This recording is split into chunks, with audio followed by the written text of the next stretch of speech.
الحمدللہ ہدانا للاسلام والصلاة والسلام علی سیدنا و حبیبنا و شفیعنا و مولانا محمد خیر الانام وعلی آلہ و اصحابہ العظام الی دار القیام. اما بعد، اسلام کے اہم ترین فرائض میں سے ایک فرض زکوٰۃ بھی ہے. آج کے عہد میں مسلمان جن احکام کو بہت تیزی کے ساتھ چھوڑے جا رہے ہیں ان میں سے زکوٰۃ کا مسئلہ بھی ہے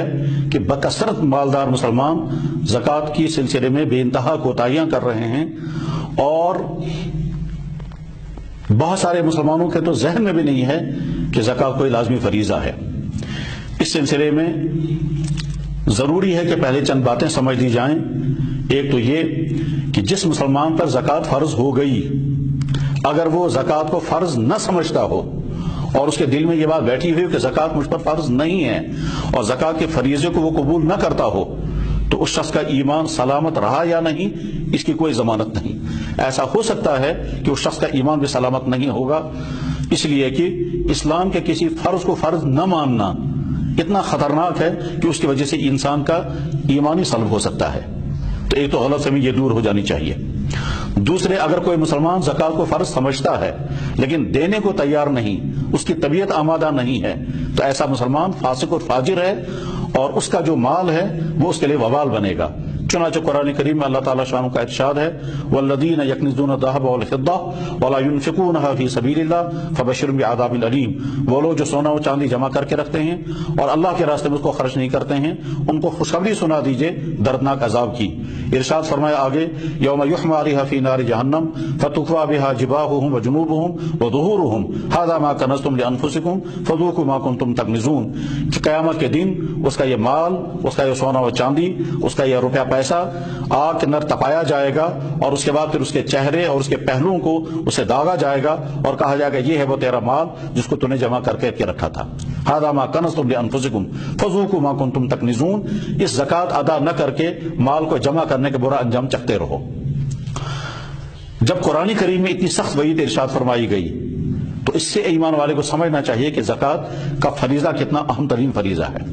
بہت سارے مسلمانوں کی غلط فہمی یہ، وہ کہتے ہیں کہ صاحب بغیر حساب کتاب کے جتنا ہم سے ہو سکے گا اتنا ہم صدقہ دیتے رہیں گے، اور اس کے بعد پھر چاہے وہ زکوٰۃ کی پوری مقدار ادا ہو رہی ہے یا نہیں ہو رہی ہے اس کی طرف کوئی توجہ نہیں. یاد رکھنا چاہیے یہ غلطی بالکل نہیں کی جانی چاہیے کہ حساب کیے بغیر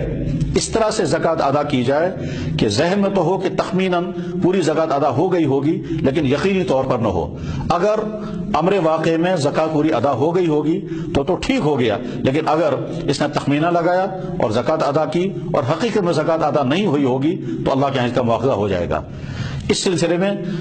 چوتھی کوتاہی یہ ہے کہ ایمان والے کو یہی معلوم نہیں ہوتا ہے کہ مجھ پر زکوٰۃ کون سے دن لازم ہے اور کون سے مہینے میں لازم ہے. بہت سارے مسلمان یہ سمجھتے ہیں کہ جس طرح سے رمضان کے اندر روزے فرض ہو جاتے ہیں اسی طرح سے زکوٰۃ بھی رمضان میں فرض ہوتی ہے. حالانکہ ایسا نہیں ہے. زکوٰۃ کا تعلق رمضان کے ساتھ نہیں ہے، زکوٰۃ کا تعلق مال آنے کے ساتھ ہے. جس مہینے میں کسی مسلمان کے پاس اتنا مال آ گیا جس پر زکوٰۃ لازم ہو جاتی ہے، اسی مہینے سے اس ایمان والے کو صاحب نصاب کہا جائے گا. تو گویا اس مہینے سے اگلے سال اس مہینے تک زکوٰۃ کا حساب کرنا ہوگا تو زکوٰۃ ادا کرنی ہوگی. اس کے معنی یہ ہے کہ بہت سارے مسلمانوں کو زکوٰۃ لازم ہوگی رجب سے رجب، بہت سارے مسلمانوں کو محرم سے محرم، بہت سارے مسلمانوں کو سفر سے سفر، بہت سارے مسلمانوں کو رمضان سے رمضان. یہ ضروری نہیں ہے کہ رمضان سے ہی رمضان تک زکوٰۃ لازم ہو، دوسرے کسی بھی مہینے میں زکوٰۃ لازم ہو سکتی ہے، کیونکہ اس کا تعلق در حقیقت مال کے آنے سے ہے. اور جس مہینے میں انسان کے پاس اتنا مال آ گیا جتنے مال پر زکوٰۃ لازم ہوتی ہے تو اسی مہینے میں انسان صاحب نصاب بن جائے گا اور زکوٰۃ ادا کرنے والوں میں آ جاتا ہے. زکوٰۃ کی ادائیگی اور ادائیگی کرنے اور نہ کرنے کے سلسلے میں دو باتیں پہلے سمجھ لینی چاہیے. پہلے ان جائیدادوں اور ان املاک کو سمجھ لینا چاہیے جن املاک پر اسلام نے زکوٰۃ لازم نہیں کی ہے. ان میں کیا کیا چیزیں ہیں؟ رہائشی مکانات، گھر کے برتن، گھر کے بسترے، استعمال کی گاڑیاں، کارخانوں کی مشینیں، گھر کا وہ اثاثہ جو گھر کی ضروریات کے لیے استعمال ہوتا ہے، مثلا واشنگ مشین، فریج، سکوٹر، قالین، بسترے، یہاں کشمیر کے لوگوں کے گھروں میں تانبا بہت بڑی مقدار کا ہوتا ہے، ان تمام چیزوں پر زکوٰۃ لازم نہیں ہے۔ اسی طرح سے وہ جی پی فنڈ جو ابھی ملازم نے وصول نہیں کیا ہے اس پر بھی زکوٰۃ لازم نہیں ہوتی ہے۔ اسی طرح سے وہ گاڑیاں جو کرائے پر چلائی جا رہی ہیں ان گاڑیوں پر بھی زکوٰۃ لازم نہیں ہے۔ اسی طرح سے وہ زمینیں جو خریدی گئی ہیں مگر بیچنے کی نیت نہیں ہے ان زمینوں پر بھی زکوٰۃ لازم نہیں ہوتی ہے۔ گھروں کے استعمال کی جتنی چیزیں ہیں چاہے وہ سالہ سال میں کبھی کبھار استعمال ہوتی ہوں ان چیزوں پر بھی زکوٰۃ لازم نہیں ہوتی ہے۔ تو جب یہ تمام چیزیں الگ ہو گئی جن پر زکوٰۃ لازم نہیں ہے تو قدرتی طور پر فوراً سوال آئے گا اب وہ کیا کیا چیزیں ہیں جن پر زکوٰۃ لازم ہوتی ہے، تو اختصار کے ساتھ سمجھیں کہ وہ 4 چیزیں ہیں جن پر زکوٰۃ لازم ہوتی ہے۔ نمبر 1 سونا، نمبر 2 چاندی، نمبر 3 تجارتی مال، نمبر 4 کرنسی۔ یہ 4 چیزیں تو وہ ہیں جو عام طور پر ہمارے گھروں کے اندر پائی جاتی ہیں۔ سونا اگر کسی کے گھر میں ہو تو جب وہ 87 گرام سونا ہوگا تو اس کے ذمہ زکوٰۃ لازم ہو جائے گی، اور اگر چاندی ہوگی تو 612 گرام چاندی ہونی چاہیے تو زکوٰۃ لازم ہو جائے گی، اور اگر کسی کے پاس تجارتی مال ہو یا کیش رقم ہو تو آج کے حساب میں 27,500 روپیہ جس آدمی کے پاس ہوگا وہ آدمی اسلامی اصولوں کے مطابق صاحب نصاب ہے، یعنی اتنے مال کا وہ مالک بن گیا جس پر زکوٰۃ لازم ہو جاتی ہے، تو اس شخص کو زکوٰۃ دینی ہوگی۔ جس کے دکان میں تجارتی مال ہے اگر وہ 27,000 یا اس سے زیادہ کا مال ہے تو اس پر بھی زکوٰۃ لازم ہو جاتی ہے۔ تو یہ 4 چیزیں ہیں جن پر زکوٰۃ لازم ہوتی ہے: سونا، چاندی، کرنسی اور تجارتی مال۔ ان 4 چیزوں میں سے کسی کے پاس 2 چیزیں ہوں گی، کسی کے پاس 1 چیز ہوگی، کسی کے پاس 4 چیزیں ہوں گی۔ بہرحال ہر مسلمان کو چاہیے کہ وہ حساب کر کے دیکھے کہ میرے پاس سونا اگر ہے تو کتنا ہے اور مجھے زکوٰۃ کتنی دینی ہے۔ سونا چاہے مرد کے پاس ہو چاہے عورت کے پاس ہو، چاہے زیورات کے ہوں چاہے وہ مہر کا ہو، چاہے وہ استعمال میں آتا ہو یا استعمال کے بغیر ہو، بہرحال اس پر زکوٰۃ لازم ہے۔ اسی طرح سے چاندی زیورات کی شکل میں ہو یا وہ بسکٹ کی شکل میں ہو اس پر بھی زکوٰۃ لازم ہوتی ہے۔ تجارتی مال جو دکانوں میں ہو یا گوداموں کے اندر ہو تجارتی مال پر بھی زکوٰۃ لازم ہوتی ہے۔ البتہ زکوٰۃ کی ادائیگی میں اتنا پہلے کرنا ہوگا کہ اگر کسی شخص کے پاس رقم موجود ہے تو یہ دیکھنا ہوگا کہ اس کی ذمہ قرضہ تو نہیں ہے۔ اگر قرضہ ہوگا تو قرضہ وضع کر لینا ہے، اور قرضہ وضع کرنے کے بعد باقی جو رقمیں ہیں ان پہ زکوٰۃ ادا کرنی ہوگی۔ مثلا کسی آدمی کے گھر میں 5 لاکھ روپے، کسی آدمی کی دکان میں 5 لاکھ روپے کا مال ہے، اس نے یہ دیکھا کہ میرے ذمہ قرضہ جو ہے وہ 2 لاکھ روپے کا ہے، تو اس کا مطلب یہ ہے کہ اس انسان کو صرف 3 لاکھ روپے کی زکوٰۃ ادا کرنی ہے۔ زکوٰۃ کی مقدار صرف 2.5% ہے، یعنی 100 روپے میں 2.5 روپیہ، 1 لاکھ روپے میں 2,500 روپے اور 1 کروڑ روپے میں 2.5 لاکھ روپے زکوٰۃ ادا کرنی ہو 2.5%، اور وہ بھی کب؟ جب پورا سال گزر جائے۔ یعنی کسی مسلمان کے پاس جب یہ مال آ گیا، یہ پیسہ آ گیا، تو جس مہینے میں یہ پیسہ آ گیا اس مہینے کو ذہن میں رکھنا ہے، اگلے سال وہی مہینہ وہی تاریخ جب آئے گی اس تاریخ میں دیکھے گا کہ میرے پاس کتنا بچا ہوا پیسہ ہے، اس پیسے کے 2.5% اس کو زکوٰۃ ادا کرنی ہے۔ مثلا فرض کرتے ہیں ایک آدمی کو 5 رجب کی تاریخ میں اس کے بعد 1 لاکھ روپے آ گیا اور یہ 1 لاکھ روپے کا مالک بن گیا۔ اب 5 رجب سے یہ صاحب نصاب ہے، اگلے سال 5 رجب کو یہ دیکھے گا کہ اس پورے سال میں نے کھانا بھی کھایا، کپڑے بھی بنائے، ضروریات بھی پوری کی، گھر میں کوئی بیمار ہوا اس کی دوائیوں کا انتظام بھی کیا، خرچے بھی کیے، غرض یہ کہ پورے سال میں آمد اور صرف کا سلسلہ چلتا رہا۔ اگلے سال 5 رجب کو یہ دیکھے گا میرے پاس کتنی رقم موجود ہے، وہ جتنی رقم موجود ہوگی اس پر زکوٰۃ لازم ہوگی۔ اگر اگلے سال 5 رجب کو 27,000 سے کم رقم بن چکی ہے تو اس کا مطلب یہ ہے کہ زکوٰۃ دینے والوں کی کیٹیگری سے نکل چکا ہے، یہ غریبوں کی فہرست میں داخل ہو گیا، اس کی ذمہ زکوٰۃ لازم نہیں رہی۔ لیکن اگر اگلے سال 5 رجب کو اس کے پاس 27,000 1 لاکھ روپے پچھلے سال 5 رجب کو تھا، اور اگلے سال 5 رجب کو جتنی رقم ہوگی چاہے وہ 1 لاکھ سے کم ہو 1 لاکھ سے زیادہ ہو، 1 لاکھ سے زیادہ ہوگا تو جو زائد رقم ہے اس کا سال گزارنا شرط نہیں ہے، اب اس پورے پر اس کو زکوٰۃ دینی ہوگی۔ اس کے علاوہ جن آدمیوں کے گھر میں جانور ہوتے ہیں ان کو جانوروں کا حساب، مثلا بھیڑ بکریوں والے ہیں ان کو جانوروں کا حساب کرنا ہوگا اور حساب کر کے ان کو زکوٰۃ ادا کرنی ہوگی۔ 40 بکریوں پر 1 بکری، اور یہ ایک ہی بکری برقرار رہے گی 120 بکریوں تک، اور جب کسی انسان کے پاس 121 بکریاں ہو جائیں گی تو اس کو 2 بکریاں دینی ہیں، اور یہ 2 بکریاں رہیں گی 200 بکریوں تک، تو 200 بکریوں تک 2 بکریاں دینی ہوں گی، اور جب کسی انسان کے پاس 201 بکری ہو جائے گی تو اس انسان کو پھر 3 بکریاں دینی ہوگی، اور اس کے بعد ہر 100 پر 1 بکریاں، تو جو بھیڑ بکریوں کے مالک ہیں ان کو اس طرح سے زکوٰۃ ادا کرنی ہوگی، اور جو گائے بیل اور بھینسوں کے مالک ہیں ان کو زکوٰۃ ادا کرنی ہوگی۔ جب کسی آدمی کے گھر میں 30 گائیں ہوں گی تو پھر وہ 1 بچڑا 1 سال کا زکوٰۃ میں ادا کرے گا، اور اگر 40 گائیں ہوں گی تو 2 سالہ بچڑا زکوٰۃ میں ادا کرے گا، چاہے وہ نر ادا کرے چاہے مادہ ادا کرے۔ زکات لازم ہونے کی چوتھی ایک اور چیز ہے، وہ ہے زمین۔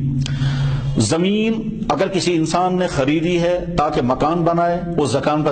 زمین پر زکات لازم نہیں۔ اگر کسی انسان نے زمین خریدی ہے تاکہ اس میں دکان بنائے تو اس پر بھی زکات لازم نہیں۔ اور اگر کسی انسان نے زمین خریدی تاکہ اس میں اناج اگائے یا باغ لگائے، اس پر بھی زکات لازم نہیں ہے۔ اور اگر کسی انسان نے زمین خریدی اور خریدتے وقت نیت یہ تھی کہ میں یہ زمین بیچوں گا اور رقم وصول کروں گا، تو اس صورت میں اس زمین کی قیمت فروخت پر زکات لازم ہوگی۔ مثلا ایک شخص نے زمین کا ایک کنال خریدا 20 لاکھ روپے کا، اور اب اس سال اس کی قیمت مثلا 25 لاکھ روپے بن گئی ہے، تو اس کو 25 لاکھ روپے کی مالیت کی زکات ادا کرنی ہوگی۔ جس آدمی نے زمین خریدی اناج اگانے کے لیے یا پھل اگانے کے لیے، تو اس اناج اور پھل میں عشر ادا کرنا لازم ہو جاتا ہے، اور عشر کی مقدار ہے 10%۔ جس زمین سے اناج یا پھل نکل رہا ہے، اگر اس زمین میں پانی استعمال ہو رہا ہے بغیر کسی پیسوں کے خرچوں کے، تو اس صورت میں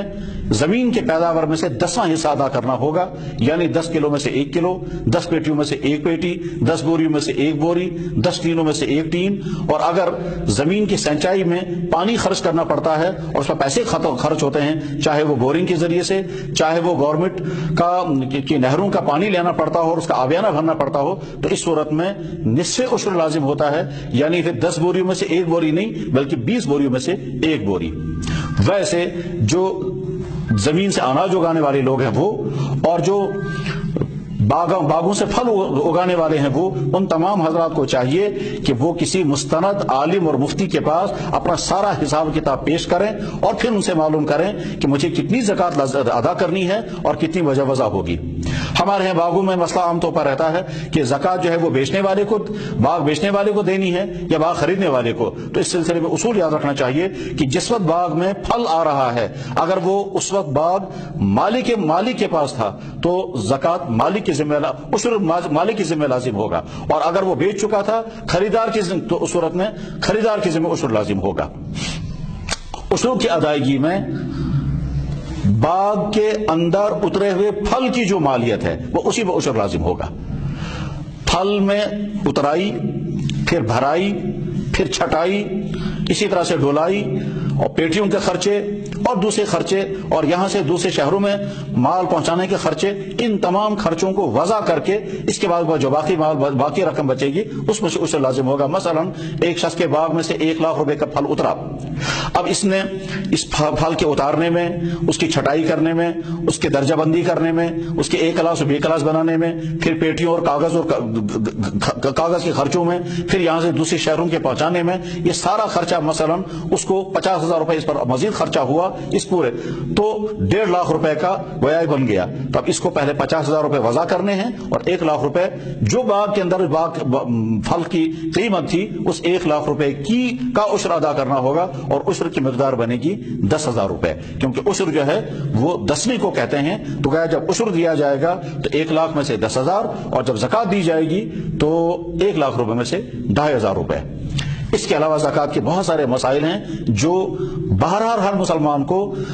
کسی مستند عالم کے پاس بیٹھ کر تفصیل سے اپنی ساری آمد اور خرچ اور اپنی مالیت اور گھر کے تمام املاک کو پیش کر کے پھر پوچھنا چاہیے کہ مجھے بتایا جائے کہ مجھے کتنی زکات ادا کرنی ہے۔ اور آخری بات یہ ہے کہ اللہ کے نبی علیہ الصلوۃ والسلام نے ارشاد فرمایا کہ زکات کے ادا کرنے سے مال کبھی کم نہیں ہوگا۔ چنانچہ 1400 سال کی تاریخ میں ایک مسلمان بھی ایسا نہیں ہے جو یہ کہہ سکے کہ زکات کی ادائیگی کی وجہ سے مجھ پر غربت آ گئی، زکات کی ادائیگی کی وجہ سے میں مفلوق الحال ہو گیا، زکات کی ادائیگی کی وجہ سے میرا مال گھٹ گیا۔ بظاہر تو ہمارے حساب سے مال گھٹتا ہے، مگر حقیقت میں مال گھٹتا نہیں ہے، مال بڑھتا ہے۔ چنانچہ 1 سال زکات ادا کر کے دیکھیں، اسی ڈیٹ کو اگلے سال دیکھیں، آپ کا مال یقیناً بڑھ چکا ہوگا۔ جب اللہ کے نبی علیہ الصلوۃ والسلام کی پیشن گوئی ہے تو آنکھ بند کر کے اس کو ماننا چاہیے۔ 1400 سال کی تاریخ یہی بتاتی ہے۔ اللہ تعالیٰ شان ہو ہر مالدار مسلمان کو خوشی کے ساتھ زکات ادا کرنے کی توفیق عطا فرمائے۔ وآخر دعوانا الحمدللہ رب العالمین۔